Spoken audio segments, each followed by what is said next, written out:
That's 88.1 FM WESU Middletown.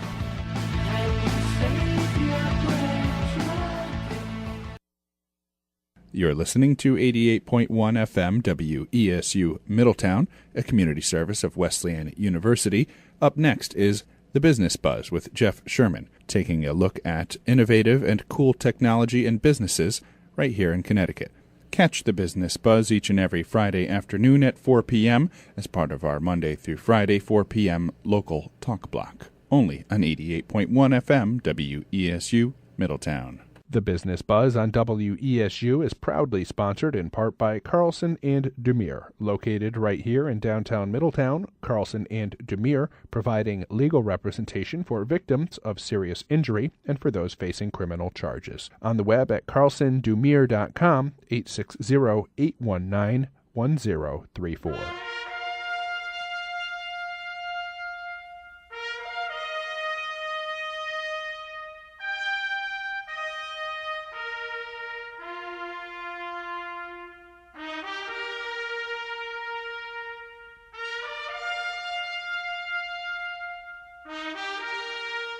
Former FBI Director James Comey tells me that there are two reasons why President Trump fired Comey. One, Comey's refusal to provide the president with any sort of assurance of personal loyalty.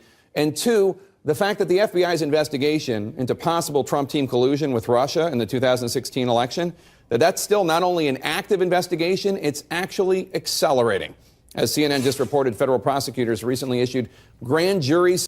And welcome to another edition of The Buzz. I'm your host, Jeff Sherman. We have Marty Keena in Studio B, as well as Chris Calandra, back from an extended hiatus, but it's good to have him back. It is our pledge drive. We're going to address that. You got to go to the listener donation tab and make your donation. We'll well behind where we should be, but we're going to talk more about that very soon. But the topic of the day, Mr. Keena, to start, is that Comey gets fired by Trump, justified or not? Perhaps justified, but the optics of the procedure, I know you don't like me to use that word, but the way it was done, I think, throws more of a cloud over the purpose versus what may have had to happen. Mr. Calandra.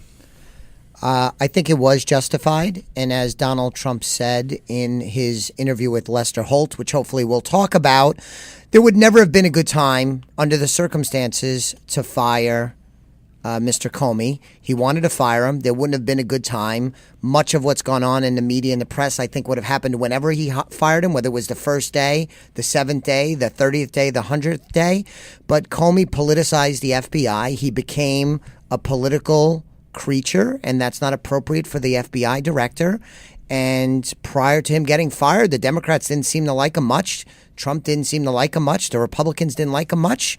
I see no problem with him going. So what happened now? The Democrats seem to think he was one of the greatest. He was J. Edgar Hoover. What happened? Well, he was J. Edgar Hoover. I can't even say that. The moment he was fired. That's what I mean. Prior to that, Hillary Clinton, Maxine Waters, Schumer, Chuck Schumer, David Axelrod, and on and on and on and on and on were displeased with Mr. Comey, and for good reason. And I think it's always been our history that you serve at the pleasure of the president, and if the president wants him to go, he has to go. And the idea that this means that any investigation going on in the FBI stops because Comey goes is just utterly ridiculous. That is ridiculous. And at the same point, we also have to turn that around and say that, you know what, Trump loved him, and now all of a sudden he hates him. So on both sides of the coin, Sure. They are kind of shifting their perspective. So let's talk about the Russian investigation. Fake investigation, Marty, or real? I think it's significant because you had the acting FBI director actually responding to that, the fact that the president was calling it a sham and a hoax in terms of his perception of it, and yet when it's asked of the acting director by the Senate, they're saying, oh, no, it's very significant. So, again, I think there's a miscommunication, or maybe if there isn't a miscommunication, there's a delusional communication going on. Chris, real or fake investigation? I think mostly fake. I kind of agree with Marty. I think it's the biggest fake. What it is the powers to be. Trump is like the invasive organism, okay? And both parties don't like him because he's not playing by the rules.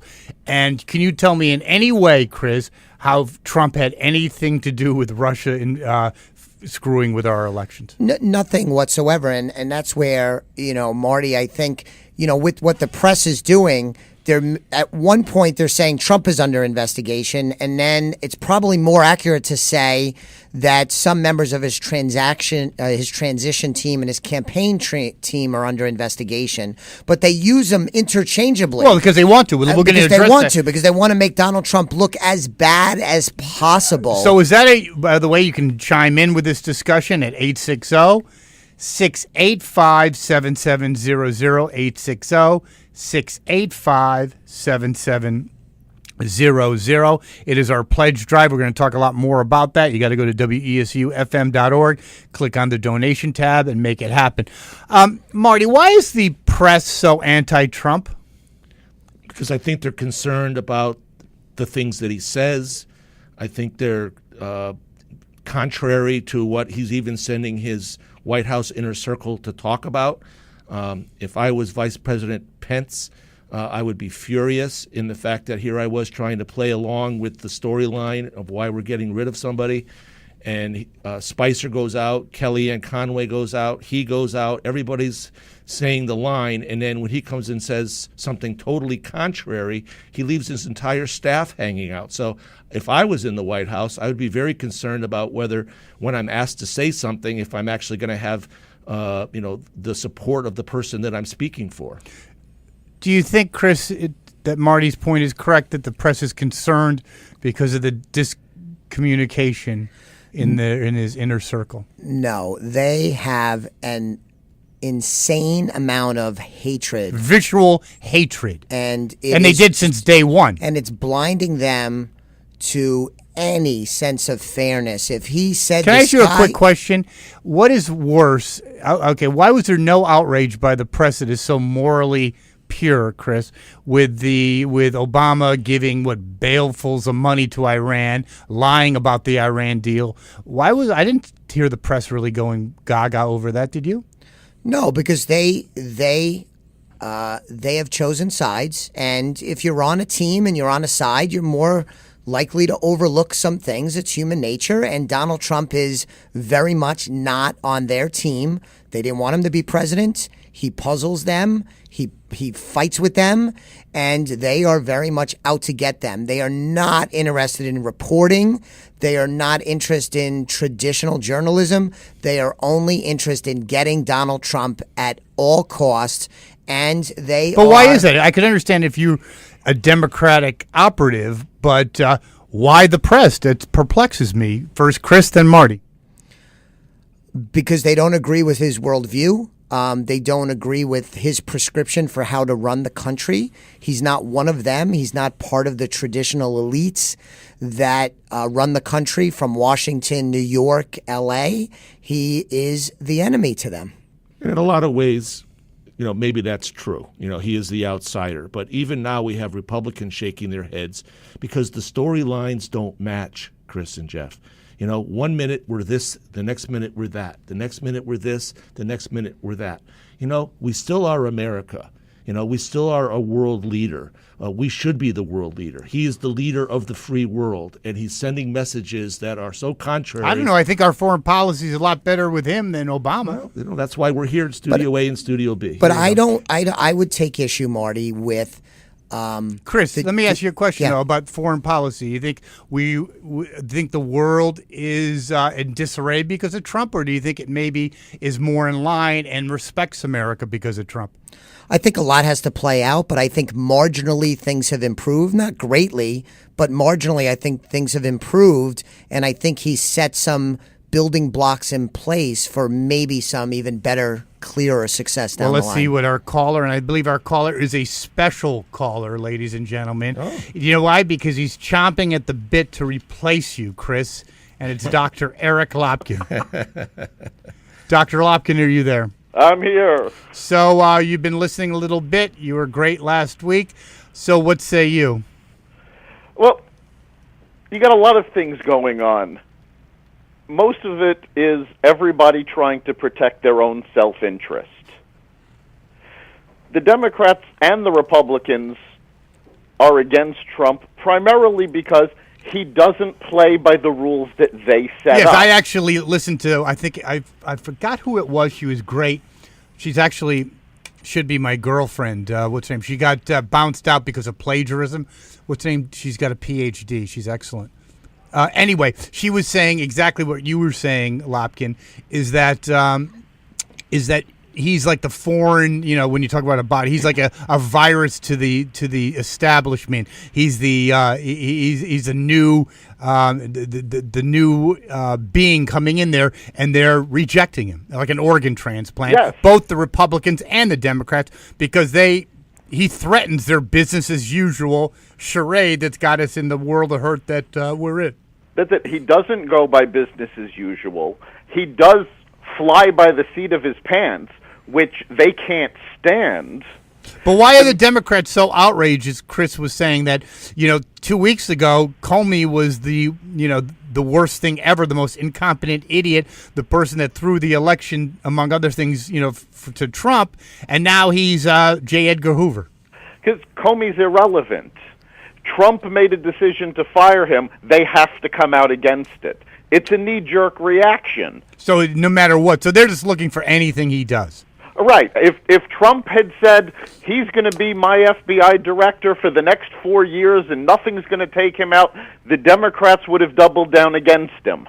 Actually, Chris and Marty, I think Lopkin has a good point. What do you think? If he said he's my boy and I'm leaving him on. Yeah, I think he's right on. If he said, because I think Comey had like a 10-year tenure kind of thing. Right. If he said he's going to be my guy through his tenure, I have no plans to change, there would have been a chorus of boos. Monica Crowley. Oh, yeah, he's just rewarding him for protecting him and helping him win the election, and they would have gone after him as viciously as they are now that he fired Comey. Eric is completely It's a Monica Crowley, by the way. Okay. Oh, there you go. Sure, Dad said just chill Candy Crowley? Yes, yes, it is. Okay. Go ahead, Marty. Okay, well, we're all chilled. We're just having a nice conversation. Yes. I think the concern is that when Comey was fired, the storyline was that the president had taken advice from people of the chain of command.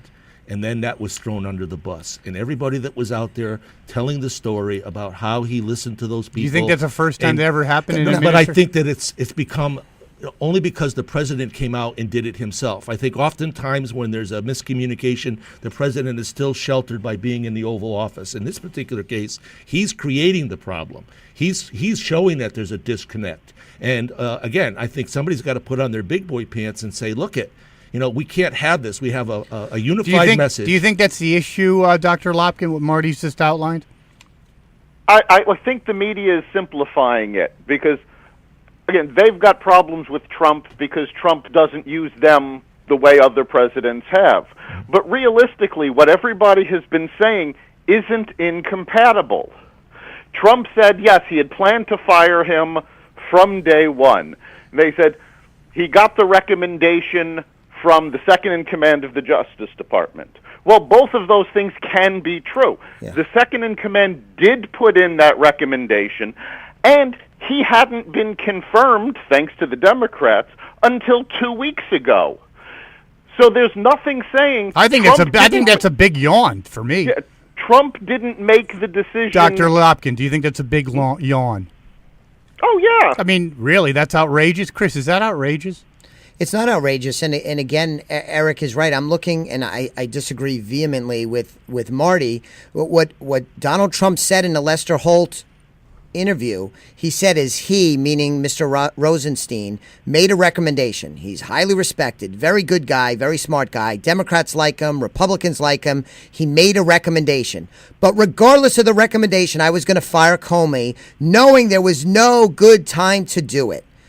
Okay. So he was going to fire him, but he wasn't sure when. He gets the recommendation, and he decides, I was going to do it anyway. I now have the recommendation. Now is the time to do it. Exactly. Eric is right. I'm sorry, Marty, you're wrong. They're not incompatible. It's I think it's a minor glitch, fair-minded Marty. thing. I don't see this. I think the problem is in that when we put the pieces together, the reason why the FBI was involved as much as it was anyway was because of the claim for the Russian interference in the election. Okay, whether it was to the president or to the campaign officials or to our former guest Roger Stone and other people that were involved, be that as it may, but just hours before that, if not days before, Comey had gone to the special committee and asked for more funds in order to expand the investigation. So whether the president has been identified or not, the idea is that the investigation was ongoing. You'd have to suspend reality to think that Trump was calling up Putin.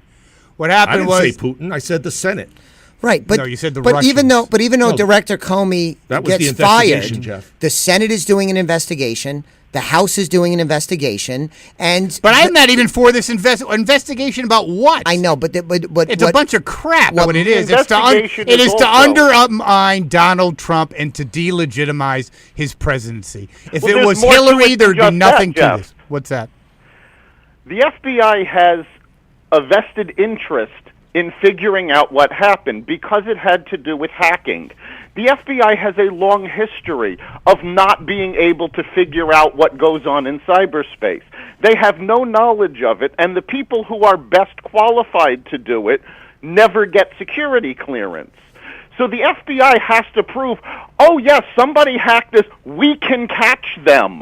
And the fact of the matter is, they don't know if it was the Russians. It could have been 3 high school kids with a case of Red Bull. Well, let's talk about the Russians. I find it perplexing.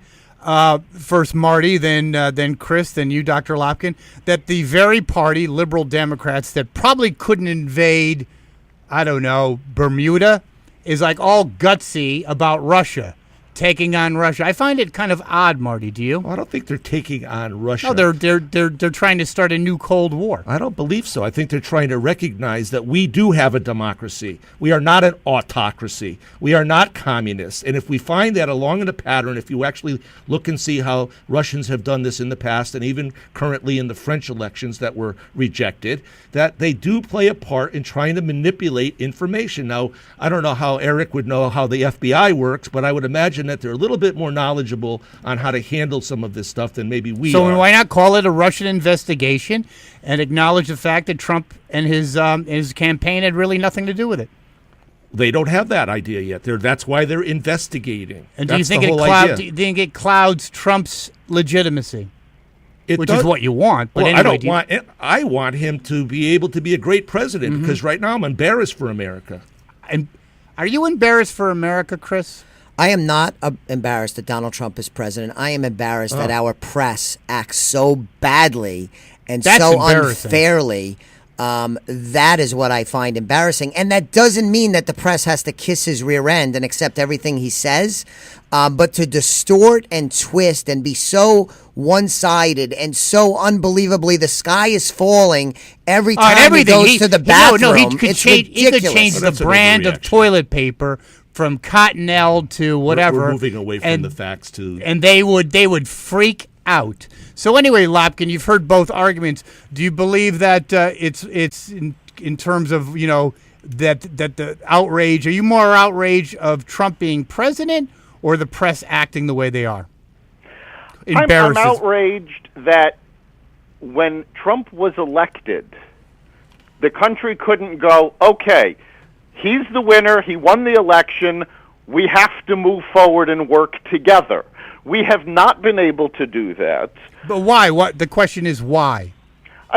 Because at every moment you got Maxine Waters already talking about impeachment for what? I have no idea, but it doesn't seem like they ever accepted that he was going to be president at all. Well, that's the alt-left anyway, So, I mean, we've got to talk about the fact the alt-left is your Democratic no, Party. It's not all that of is your party. That's not the party. That's the party. Well, it's not alt-left. It's the party. Well, you can say that. Well, it is the party. That's your opinion. And as far as, the other factor, Mr. Lopkin, is that the president himself keeps putting up this idea of, gee, I'm the president, or hey, I had more votes here, and even the Democrats should have won the election. I mean, even he hasn't let go. So to think that America should just be accepting of it, the president can't even do that. And no, you're right about that. Marty is absolutely right about that. He should move on from that.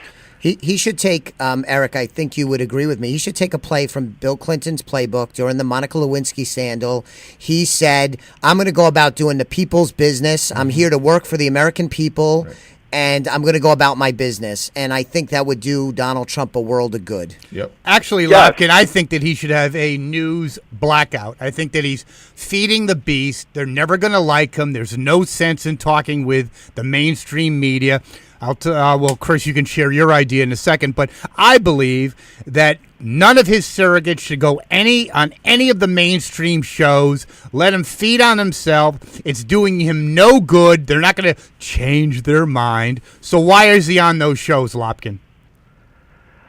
I don't know why he's on those shows. I would have a news blackout. Frankly, let him feed on democracy. That's why. Let him feed on themselves. He'll never do a news blackout because his ego is okay. Too Fine, big. but I'm not saying what he's going to do. What he should do is have a news blackout. I don't think he should have a complete news I do. blackout. I think what he should do is give standard press briefings. Just this is what happened. This is what happened. This is what we're doing. But he should not go on. He should not go on Meet the Press and CBS, whatever it was called. No way. If he does, he should be prepared and not just go. No, by he the should seat not. of Don't his feed pants. the enemy. So Jeff alluded to this. I am in favor, if Donald Trump called me, which I hope Donald call me because I'd love to talk to you, is he should stop doing press briefings out of the Capitol, close that office, and he should go travel to Louisville, Kentucky, Des Moines, Iowa, go to Montana, go to Oklahoma, do press briefings there, and give press credentials, not to the New York Times, not to the Washington Post, to TASS, but to the Des Moines Register, to the Indianapolis Star Tribune, the Denver Post, whatever papers, and go to Middle America where his support is, as opposed to the media capitals, which are L.A., New York, D.C., and then that neutralizes Marty's argument because he's dealing with the press. He's just being a little bit more inclusive as to what press he gives an audience to. I like that. We'll get Lopkin's opinion in a second, but I think I like that, Chris. It's excellent. But I think it's still the overarching point, Lopkin, and then Marty, is that you don't feed the beast. In other words, by going on their shows, you're legitimizing him, and it's a huge mistake. It's going to get you nothing. Lopkin, comment. No, the problem is if he doesn't go on the shows, then they're going to make up whatever they're going to make it up. They make it up anyway. Who cares? But it loses legitimacy when he participates. It gives them legitimacy. It's a big mistake. It hasn't given them any legitimacy they didn't already have. We have to encourage communication between the sides, not block it off. I disagree. And one of the factors here I think we've already started to see is I think we've seen the last of Sean Spicer. Oh, he's done. You know, the fact that his credibility, because he was putting out the storyline that was given to him to say, and then the rug was pulled out from underneath him. So if he goes back into the press briefing, he's going to get eaten up because his boss left him out to dry. Spicer was a terrible choice for the job from day one. Dr. Lopkin, How about just the information thank you for itself, being on not the thank personality? you for being on the show. I appreciate it, and a lot of good points. And tell me before you leave, why should people click the donation tab? And sorry about that, Lopkin. Was not intentional. Was not intentional at all. I apologize.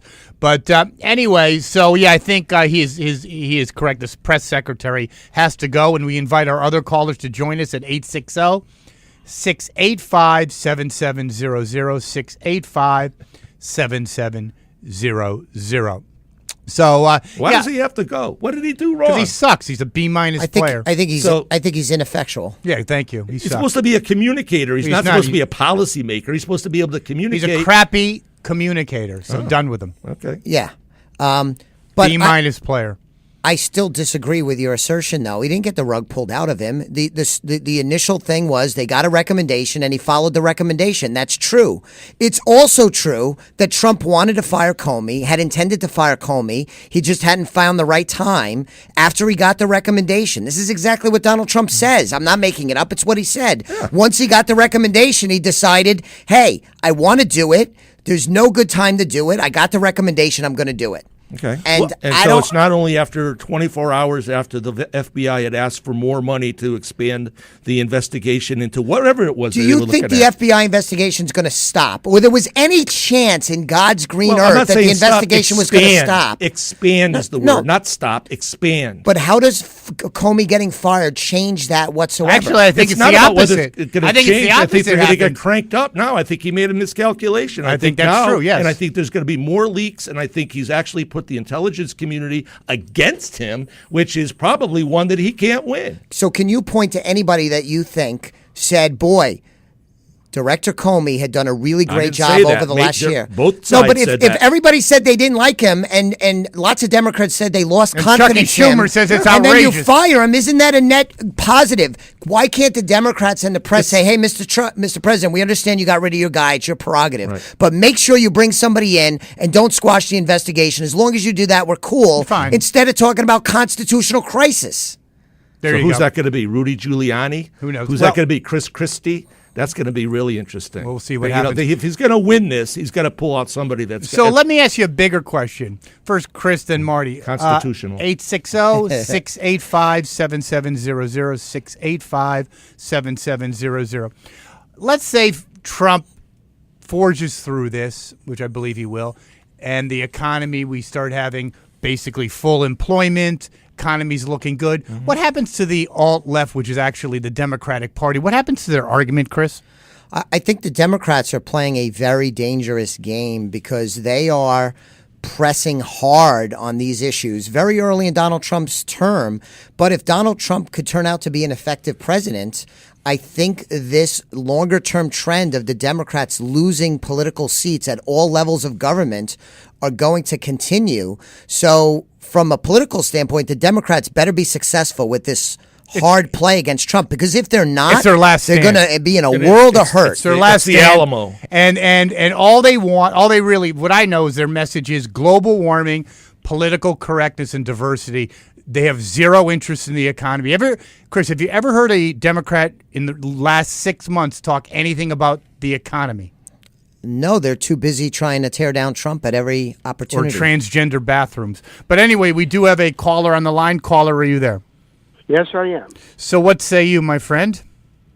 Well, a couple of things. On the economy that you guys were just mentioning, it was just reported today, which was significant, is that a couple of areas were opened with China having to do with beef, cattle and all that, chicken. and also with natural gas, that we're going to start shipping LNG, liquid natural gas, to China. That's a big thing economically for that. Yeah, but industry. let me interject. According to the left, isn't our foreign policy completely in disarray with Mr. Trump? I mean, how are these things happening, sir?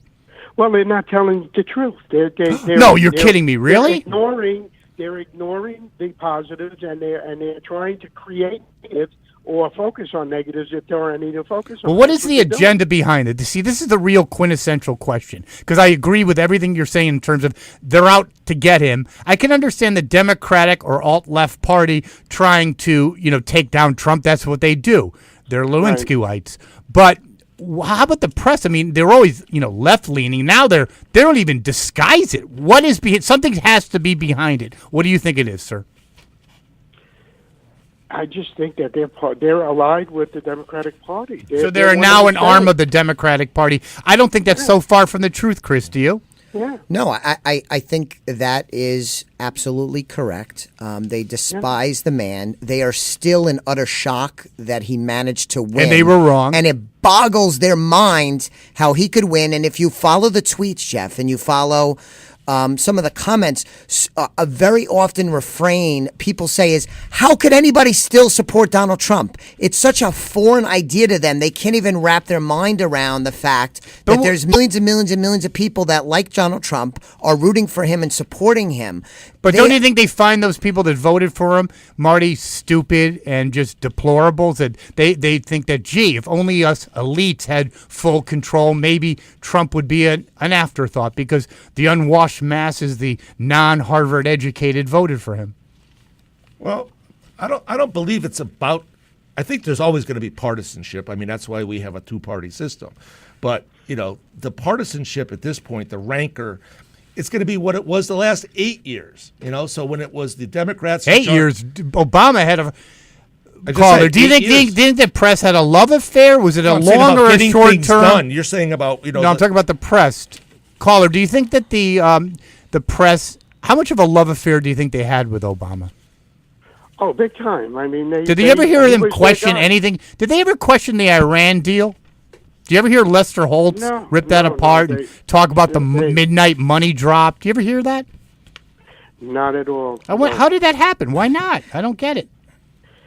As I said, they're aligned with them. They're part of them. They're their military arm.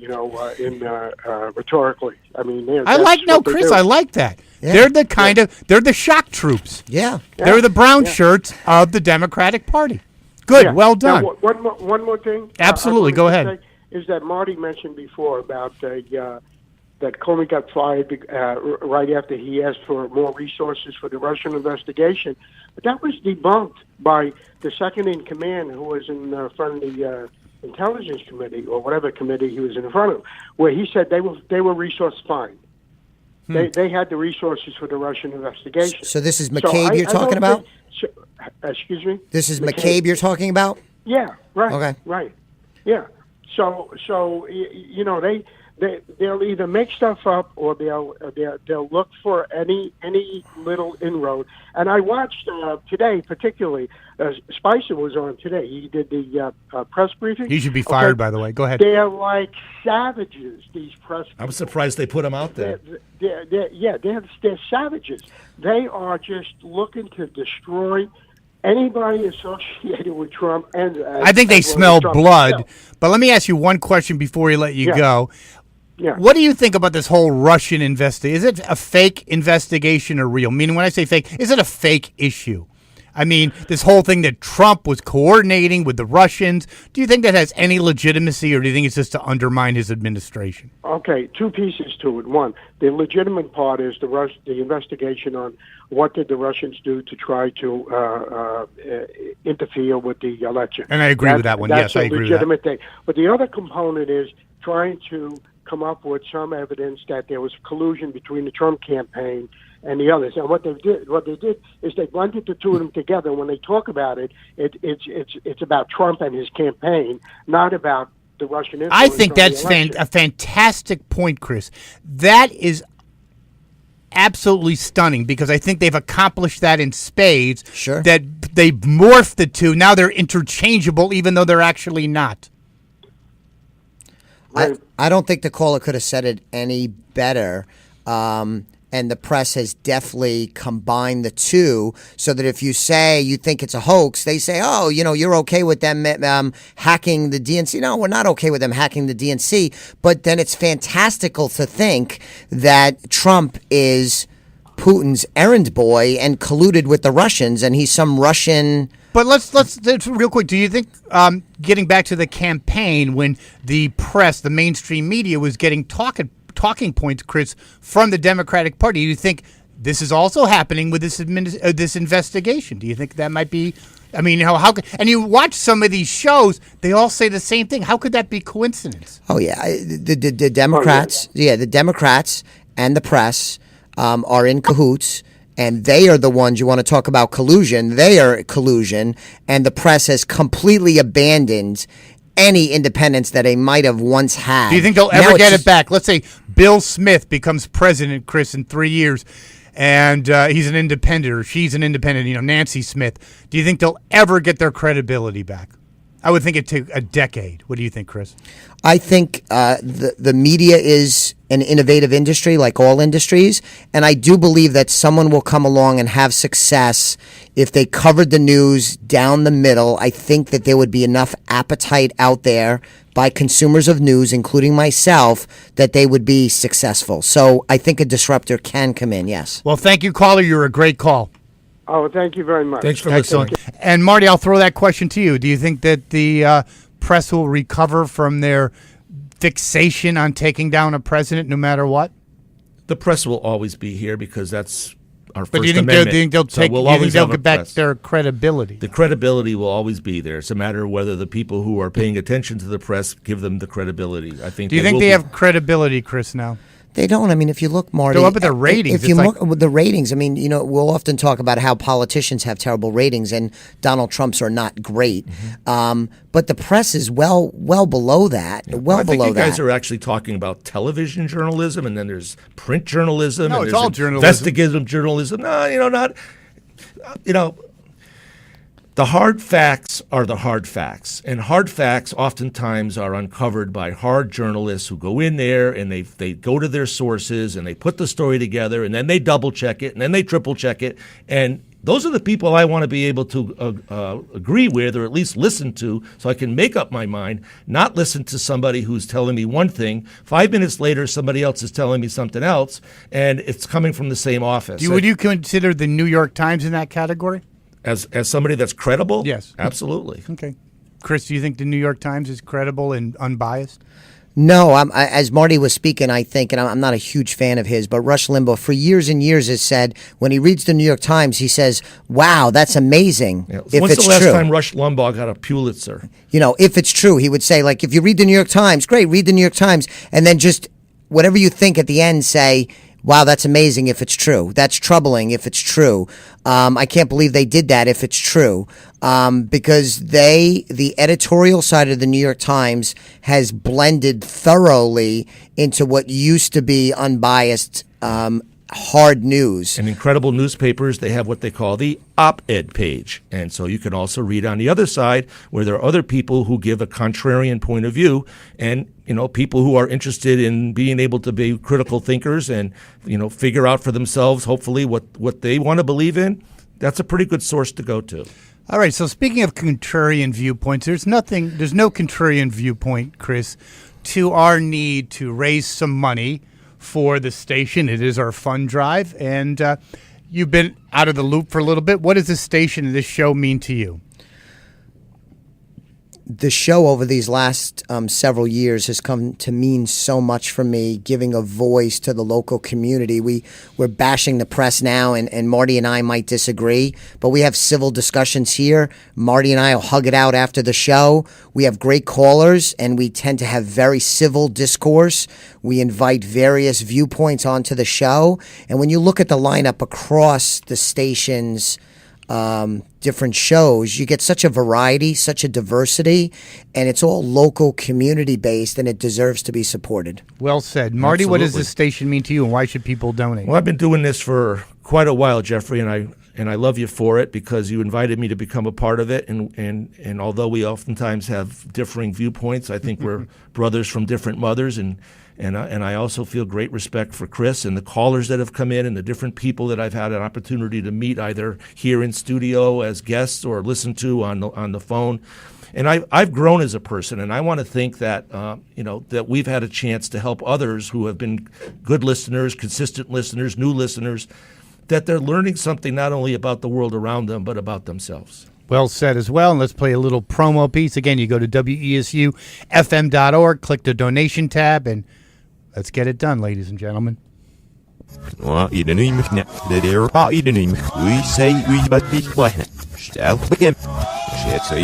Uh-oh.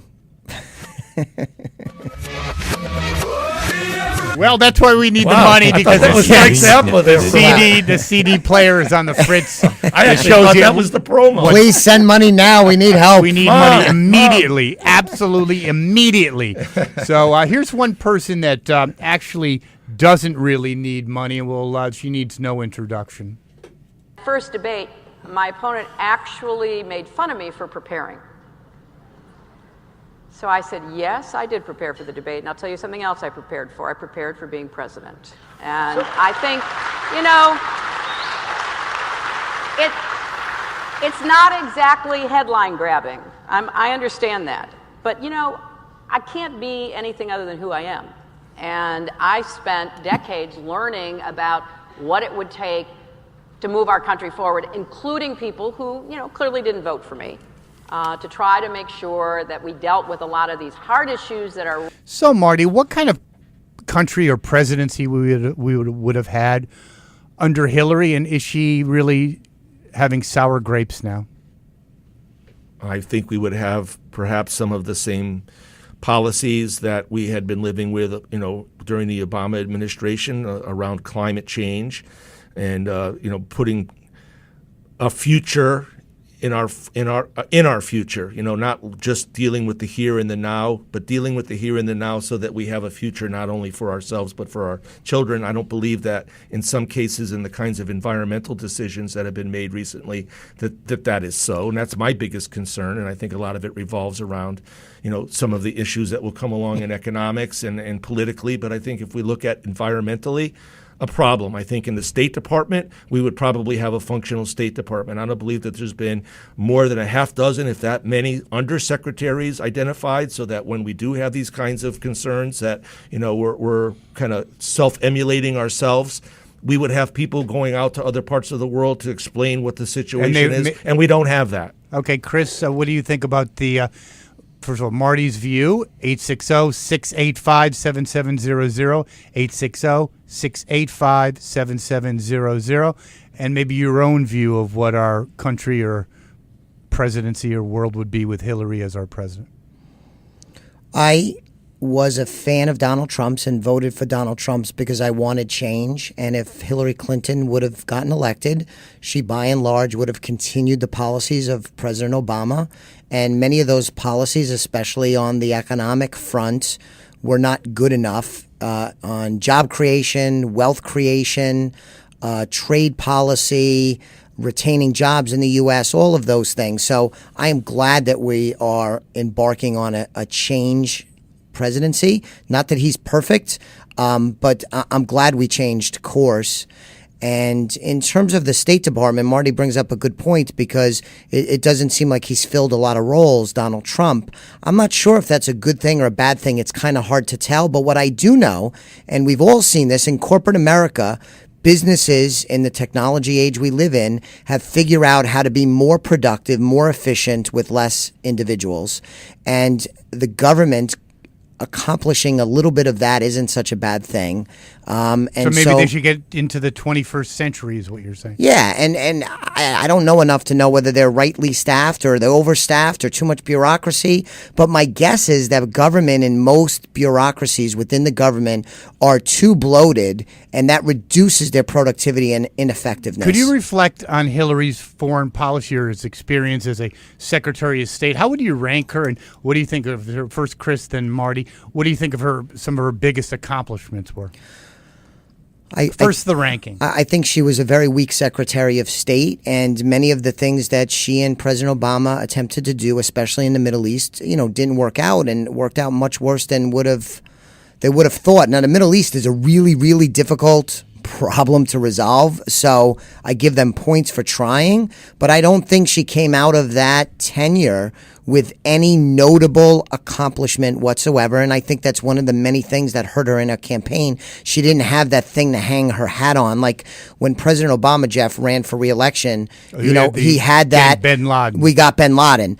And that might not have answered everything, but that's something that you could hang your hat on, that you could build a story around for the electorate. I don't think Hillary Clinton had that. Marty? Because she was a member of a team. So she wasn't making policy unilaterally. She was speaking for the president. And so when the president needed a mouthpiece to talk about what America was going to be and what we stood for, she, along with other appointees, were the speakers for the president. So the president didn't come back a day later and counteract everything that she just said. So in effect, she was a good soldier, and she didn't have anything to hold her hat I think on. that's a little incorrect, though, because the Secretary of State is the driver of foreign policy, not the spokesperson. So that's she could actually offer opinion. She could not actually unilaterally propose legislation or policy. She could bring it to the president. And the one thing about the the bin Laden piece was she did try to add to the fact that she was a part of the team that brought it down. True. So, she could do that. But of course, the president should get all the credit. And what was one of her biggest accomplishments? Again, I don't think she could hang it on an accomplishment because she was a part of the team, and therefore she was not somebody out there doing Those unilaterally. are good talking points, aren't they, Chris? Well, when you're a member of a team and you're coming now, Okay, if you're in business, if a governor had come up to be president, what are you going to ask him to do? Marty, if you're in business and you're the marketing director, you're not the CEO, you're still in charge of marketing. She was in charge of foreign policy, and I literally led cannot by point. the president. Okay, and I cannot point to one thing that she actually achieved. Okay, well, I can't either because she didn't do it by herself. So, is she crying over spilled milk? And what do you think about her new initiative to be part of the leader of the resistance? First Chris, then Marty. I have no problem with her hitting, the public domain. Does it and surprise you that you need donations? That she's asking? No, is it Clinton politicians foundations too? Politicians always need donations. Money. Personally, I have no problem with it, but I think history, and I'm a little saddened by the fact that she wanted to be president so bad and lost 2 times in a row. I do have empathy for not achieving her goals. Couldn't happen to a nicer person. But the reality is history has passed her by, and I think the Democratic Party has passed her by. Absolutely. And in the time that's my point, though. Is it pathetic that it's like, use a Rolling Stones analogy, that you're hanging on to something that ain't there anymore? Right. I don't know And about I think a part of it is that she might be asked to come out to fill the void right now because nobody else is actually there and they've got name recognition. So in a sense, she does represent a little bit of what they're trying to. I don't think they're asking her. There's nobody there yet. There's nobody. I think and she's it's not going to be Warren. I think she's doing. Yeah. Well, actually, I read a pretty good little article. First Chris, then Marty, is that Warren and Sanders they'll blow up. Their time is past. But Cuomo from New York is real. Is that okay? Yeah. I believe that. And while we're on that subject, can I make, in the time we have left, if we had a segment like bold predictions, I'd like to make one. Go ahead. That by the first quarter of 2019, after the midterm elections, both Nancy Pelosi and Chuck Schumer will not be the leaders in the Senate and the House. Marty, do you agree with that prediction? Well, they'll be minority leaders. No. I do not be. I don't think they'll be. They're not going to be majority leaders. I don't think they'll be minority leaders because I believe that they will lose further ground in 2018, and the Democratic Party will finally have to come to terms with the fact that they need to do something. It could different. be wishful thinking, but I actually agree with you, Calandra, that I think that they're all burning themselves up over all these things. They have they're flailing. It's, the Warrens, the socialists, so, Sanders, they're all over the place. Schumer looks like he is a clown. You could be outraged because the dishwasher didn't work at the White House. He'd say it's a constitutional crisis. So I think because it's going to happen, the economy gets better. Yeah, there'll be the alt-left that'll trash anything that when, Mr. Johnson has a job that hasn't had one in 4 years, is he really going to be caring, Marty, about that things were not done, exactly, dotted I's when he looked at Obama's 1% growth versus Trump's 4%? I can guarantee you that Mr. Johnson won't be a coal miner. What do you mean? Well, those aren't the jobs that are coming in that he was promising. So, I can tell you he might have a job, but it won't be in a coal mine. Okay. Which is what he hung his hat on. So, Marty, isn't it really, really honestly and truly, you're kind of mirroring the Democrat. Is there anything you mirror? We're a reflection. You're reflecting your point of view, which is Republican, and I'm reflecting mine, which is Democrat. So, I don't think either one of us is wrong because we're both viewpoint from where our perspective is. But I think, Marty, the idea that Pelosi and Schumer would be relieved of command, actually, I think is healthy because Absolutely. I don't think I've said that myself. I don't think they're a healthy opposition they're party. Caricatures of something that's wrong and past and old and everything else. We need revitalization. Yeah, but also the point of so it's not coal. So that's what he was hanging his hat on. Oh, we're going to get the coal miners back to work. So it's not coal miners, Marty, but it's everyone else. That's not good enough either? Oh, it's awesome. Okay. I wish he would understand that if he wants to go into the energy sector. There's going to be thousands of jobs in alternative energy. Like Obama did? They were good with Solyndra. They got it started. The whole thing was a momentum. Bankrupt. All of them went bankrupt, actually. Well. Other than that, it was good. So you think they'll be gone in I early think they're finished. Could we replay this clip for everybody so we could show how smart we are in February of 19? Pelosi might be. I don't know. Is she? Here's the question: A or B? It's a multiple. Is she? Or you can do A, B, or all the above. Is she mentally ill, retarded, or all of the above? I think she's I'll finesse it more than you're teeing it up as. I think she is not at the top of her game like she probably once was. Right. And she's an ineffectual leader of the Democratic Party and led the House to electoral defeat after electoral defeat. And if it happens again in 2018, I think cooler heads will prevail and they'll need to change course. And, you know, you could still like Nancy Pelosi and say, hey, look, you know, we need to make a change. And I happen not to like her. But either way, I think she's going to be out because they're going to find that they lose even more ground next year. Do you think the Democratic Party will have to shift from, like, maybe get a broader base in terms of issues beyond global warming and diversity? Yes. Okay. Absolutely. I think that's possible. Or if they want to stick to that, they need better. Let's just assume that the Democratic Party credit the science. Let's just assume the Democratic Party still wants to continue on that path, Jeff. They still need better messengers because these people are not good messengers because they haven't convinced enough people that they're on the right track. Now, I don't think they have the right prescription, so I think they should change course. But even if they want to keep the same course, if you were designing the Democratic platform, first Chris, then Marty, and then we'll go into news and buzzwords, would you have, as they do, the top two issues: global warming, diversity, and political correctness? So let's talk about global warming and diversity. They're two top issues. I would have their top issue be to return to historic Democratic patriotism. There's too much about what's wrong in America in the Democratic Party, and certainly the country is not perfect. There's lots of things we could always improve, but I think their focus on all the negativity in America is counterproductive and turns too many voters off. So if they were to ask me, which I'm sure they will not, I would say the number one thing would to be infuse more patriotic optimism into their policy prescriptions. And I think that would do them a lot of good and possibly change a lot of hearts and minds. Marty, what do you think? I think we need to look at the growing Chinese expansionism around the world. I mean, they're taking over the African continent. They've pretty much put a vice grip in many of the areas of the South China Sea. They're, making inroads into Latin America. These are all things that we used to do in order to be able to have friends around the world. As we move back, the void is being filled by the Chinese because they have the resources in order to do that. I'm sorry? Who moved us back? We did. America moved us back. Who's the president that moved us back? And we're taking even more. Well, I think the fact that we just didn't have the resources at one point we've lost focus in that. You're asking me where should we go, and I'm offering the fact that since we've got this change in a nationalistic kind of mode, we need to keep an eye on the fact that China is expanding around the world, and they've been doing that for years. I'm not saying it's just Trump. I'm saying as across the board. Well, it can't be Trump. He's only been in president for 100 days. Exactly. So I'm saying Obama. So he was a Democrat. You're asking me what would I have focused on? That's what I would have focused on. Okay, very good. So let's do news items.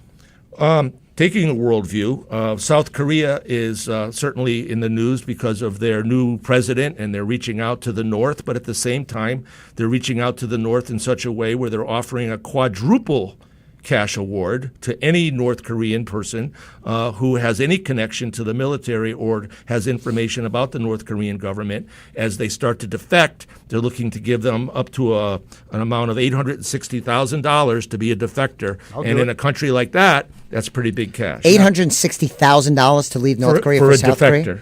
That seems like a pretty good value play if I'm a North Korean. Absolutely. And it's not just Joe Schmo who's escaping. It has to be somebody who could actually fly a plane in or bring something that would have some technology or whatever. Okay, next news item. Mr. Assange. I know that Mr. Lopkin had talked about the fact that the FBI can't do much in terms of helping with the security flaws on the software, but Mr. Assange has put himself out there offering his services, which I think is probably a good play on his part to see if, in fact, he can't turn the tide of opinion maybe in his favor based on where he's been over time. Well, two things about Julian Assange. I think he even floated the idea he would hire Director Comey, which is kind of intriguing. And secondly, I would not hire him for anything. How does that grab you? I think Julian Assange, tongue-in-cheek, I think he goes to a beat of a different drummer. And also he's dating Pam Anderson, which I find mind-boggling. I think, talk about being you talk about Hillary being yesterday's news. Yeah. The Baywatch she's on is like. But how did they even meet? Like, she's it's not just, in it. how did they meet? She's not wearing a thong anymore. She's wearing depends. But porno leak. But isn't he trapped in an embassy someplace? Like, so what is Ecuador. Pam Anderson walking by the embassy and saying, let me stop in and meet this guy? It's just I want to find out how that happened. Send an email to get some hotties. Okay, let's go into buzzwords. Okay, how about Viva la France?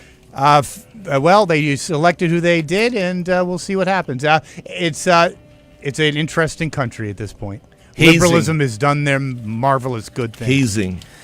It's shocking in today's world that you could still have hazing that results in such tragedy like what happened in Penn State. Unbelievable. It's we're up against it. Yeah, I agree with that, Chris. Next. Saturday Night Massacre. Is there a connection to what happened with no, that's Archibald fake, Cox fake and all of news. that?